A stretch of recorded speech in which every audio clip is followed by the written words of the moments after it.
You spent years in school, hundreds of hours sitting in classrooms, memorizing dates, formulas, and facts you've never used since. But there's one subject they never touched, not once: how to get rich. That wasn't an oversight. That wasn't bad planning. That was the design. The education system wasn't built to create millionaires. It wasn't built to teach financial freedom, wealth building, or even basic financial literacy. It was built to create employees, workers, people who follow instructions, clock in, clock out, and never ask why they're still broke. For generations, we've accepted this without question. We believed school was preparing us for life. But life, the real life outside those walls, runs on a different set of rules. Rules no teacher ever mentioned. And if you think this was just bad luck or a gap in the curriculum, wait until you see how this system was built from the ground up to keep you obedient. Long before budgets, lesson plans, or summer breaks, there was a blueprint born in late 18th century Prussia. After a string of defeats by Napoleon in the early 1800s, Prussia's leaders came to a stark conclusion. Their soldiers were too independent, too willing to question orders. So they created a new system, one that shaped minds, not just trained bodies. It began in 1763 with King Frederick the Great's decree: mandatory elementary schools funded by taxes, universal attendance from ages 5 to 13. Children learned reading, writing, a prayer or hymn, and discipline. A strict regimen built into every lesson, a predictable, obedient product at the end. By 1810, teacher certification became law. By 1812, a final exam, Abitur, formalized entrance into state bureaucracy. Uniform curriculum, national testing, centralized oversight. Then the concept spread. Horace Mann visited Prussia in 1843, returned to the U.S., and championed tax-funded schools, statewide standards, and training colleges for teachers. Alarmingly, the factory model took shape. Rows of desks, bells, attendance logs, and lessons structured for conformity. Make no mistake, this wasn't accidental. This was by design. Schools generated human capital suited for the emerging industrial age. Predictable, disciplined workers, not entrepreneurs, not thinkers, not wealth builders. A 2021 study from the University of California, San Diego confirms this. Public primary schools were expressly created to reinforce obedience and uphold social order, not to promote upward mobility. Critic John Taylor Gatto went further. Deliberately designed to produce mediocre intellects, ensured docile, incomplete citizens. The Prussian model was never about liberating potential. It was about controlling it. At its core, the system taught 3 unwritten rules: submit first, question later, or never. Follow the schedule, bells in, bells out, no escape. Conform or pay in grade. Uniform behavior rewarded, deviance penalized. School built obedience in repetition. Wake up at the same hour, sit still in uniform, follow directions, regurgitate what was taught. Don't ask why. Don't stand out. Don't fail. By the time you hit adulthood, you've been conditioned. Risk looks dangerous. Failure feels shameful. Creativity seems frivolous. Obedience is safe. And you carry these lessons forward into jobs full of hierarchy, into lives without financial risk. You become part of the system. Meanwhile, the wealthy never went this route. They didn't sit silent in classrooms. They didn't memorize dates or fill out worksheets. They got mentorship, hands-on lessons, connections, and capital, the kind school never provides. Now ask yourself, if billions of dollars depend on a predictable workforce, who benefits most from you never questioning the lesson plan? This was never schooling, it was programming, designed to make citizens, not creators. And because this foundation never included training on financial literacy, wealth building, or how to get rich, the control extends far beyond school walls. So if the first chapter showed you the why, the second chapter reveals the how. The system didn't just omit financial education, it engineered its absence. Soon you'll see exactly who pays for that absence and how they profit from it. While you were learning obedience, they were learning leverage. The system that molds most minds deliberately left out another curriculum, one they reserved for the privileged few. The children of the elite never sat in uniform rows. They never raised hands to recite history. Their school looked nothing like yours. They learned from mentors, in boardrooms, over lunches, on private jets, in homes where money wasn't a topic, it was the curriculum. Consider this. Jeff Bezos' mother made sure he understood investments before he entered college. Warren Buffett had access to financial statements as a kid. Elon Musk skipped standard college life, building rockets instead. These aren't anecdotes, they're patterns. These families traded grades for assets. They skipped lectures to discuss deals. They learned money was not a test to pass, but a system to analyze and to master. Here's how their education worked. Mentorship, not memorization. At home, elites studied real-world problems. They met with venture capitalists. They watched entrepreneurs negotiate. They grew their network long before graduation. Risk as standard practice. They didn't fear failure, they embraced it. Their parents let them lose money in small ventures, teaching lessons no textbook could. They didn't learn to memorize, they learned to experiment. Access to capital and people. They saw the game from the inside. Lawyers, bankers, fund managers, these were their breakfast table guests. Connections replaced coincidence. Early asset accumulation. They were taught about stocks, real estate, business ownership. Their wealth wasn't theoretical, it was built asset by asset, year by year. Meanwhile, the rest of us, we grew up with zero financial vocabulary. We learned algebra, yet most of us never understood compound interest. We learned history, yet most of us never learned how to structure a private equity deal. That gap, it wasn't accidental, it was deliberate. When your education system excludes financial education, it doesn't just ignore money, it protects it. It ensures that the knowledge stays in circles that already have access. Let's look at the evidence. In elite circles, youth programs revolve around entrepreneurship camps, not standardized test prep. Ivy League families have structured networks, alumni groups, legacy admissions, private mentorships designed to funnel opportunity. Billionaire kids intern from age 14 in hedge funds, tech startups, family offices, never in public schools. Contrast that with the rest. Typical schools teach personal finance in one semester or not at all. Few high schools even include budgeting, investing, or wealth-building strategies.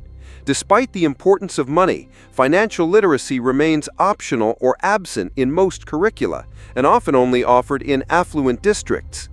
The rich treat knowledge like capital, invest early, compound over time. They understand that financial education isn't a luxury, it's a weapon, a tool to maintain wealth across generations. The rest of us? We learn to calculate angles, not assets.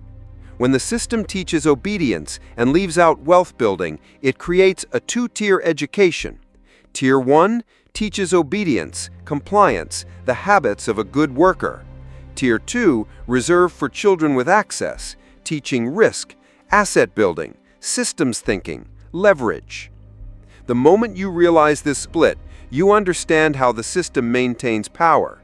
not by denying education, but by denying the right kind of education.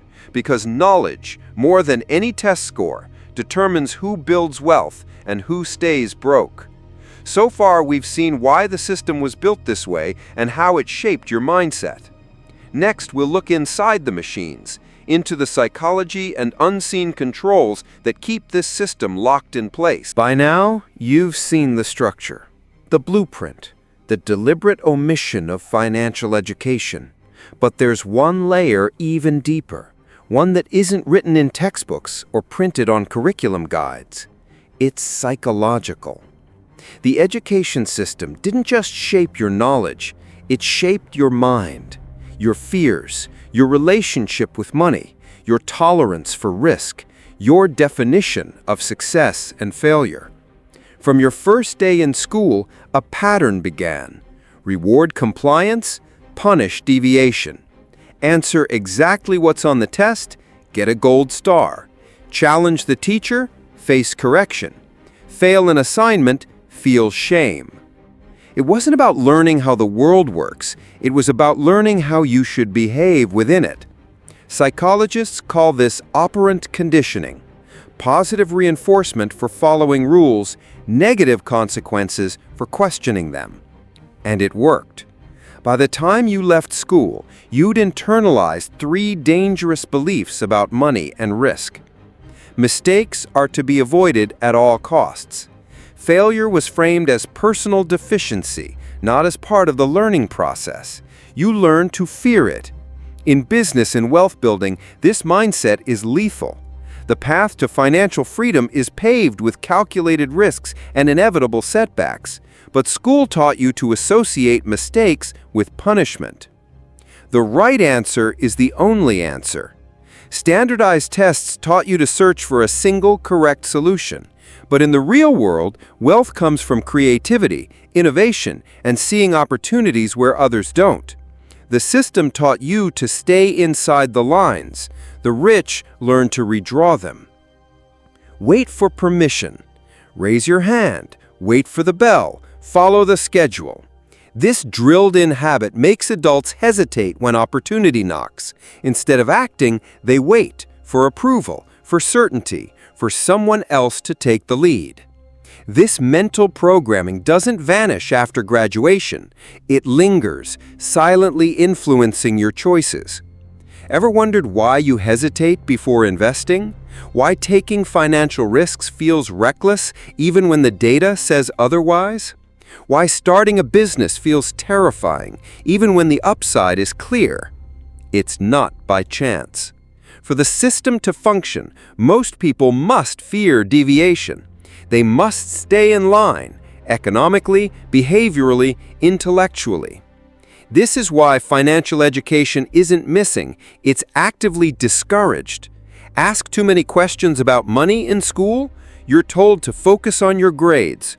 Start a side hustle as a teenager, you're told to concentrate on your studies. The psychological walls go up early. And they're reinforced by media, by culture, by the narrative that says, work hard, stay in school, get a good job, and eventually, maybe, you'll be fine. But statistically, most won't. Data from the National Financial Educators Council shows that lack of financial literacy cost Americans over $400 billion in 2022 alone. Not because people were lazy, but because they were never taught how money works. Meanwhile, the children of the elite were learning the opposite lessons, that risk is manageable, that mistakes are data points, that wealth favors speed, creativity, and strategic failure. This is how the mindset gap widens. The system isn't broken, it's performing exactly as intended. Conditioning millions to stay risk-averse, financially uneducated, and emotionally loyal to the structures that keep them poor. And just when you think this was all some abstract design flaw, wait until you see the full picture. Who profits from this setup, and why your lack of financial power was never a coincidence. By now, you've seen the design, you've seen the history, you've seen the psychology. But here's the final layer, the one most people never even realize exists. The education system wasn't just poorly designed for wealth creation. It was never intended to create wealth for you. Because if the majority understood how money really works, who would fill the cubicles? Who would clock in at the factories? Who would take out endless student loans, stay trapped in debt, and work overtime just to survive? A financially educated population doesn't blindly buy into consumer debt. They don't stay quiet when inflation erodes their savings. They don't accept 40 years of labor in exchange for a retirement that barely covers basic expenses. Keeping you financially illiterate isn't a byproduct, it's policy. Look at the industries that profit from your ignorance. Banks charging interest on credit you never learned how to manage. Investment firms earning fees because you were never taught how to invest on your own. Corporations relying on employees too afraid to leave their jobs and start their own ventures. Governments collecting taxes from people who never learned legal ways to optimize their income. This system isn't malfunctioning, it's operating with brutal efficiency. The scarcity mindset you carry, it feeds consumerism. Your fear of risk, it protects corporate labor pools. Your confusion about investing, it ensures the financial services sector keeps control over your money. And all of it started with a desk, a bell, and a teacher following a script written long before they were even born. This isn't about blaming teachers. Most of them went through the same programming. They're players in a game they never designed. But make no mistake, the game was designed. A system that keeps the majority obedient, broke, and dependent, while a minority accumulates assets, influence, and control. And now, you're standing outside that system for the first time, looking in, seeing it for what it is. And here's the part that no school, no textbook, and no standardized test will ever tell you. They never planned for you to get rich. That was never the goal. Your financial struggle was never an accident. It was a forecast, built into the model, generation after generation. And if you felt anger, confusion, betrayal while watching this, good. Because awareness is the first crack in the wall, the moment the programming starts to break. From here, it's no longer about what they taught you. It's about what you choose to unlearn. And now, you know.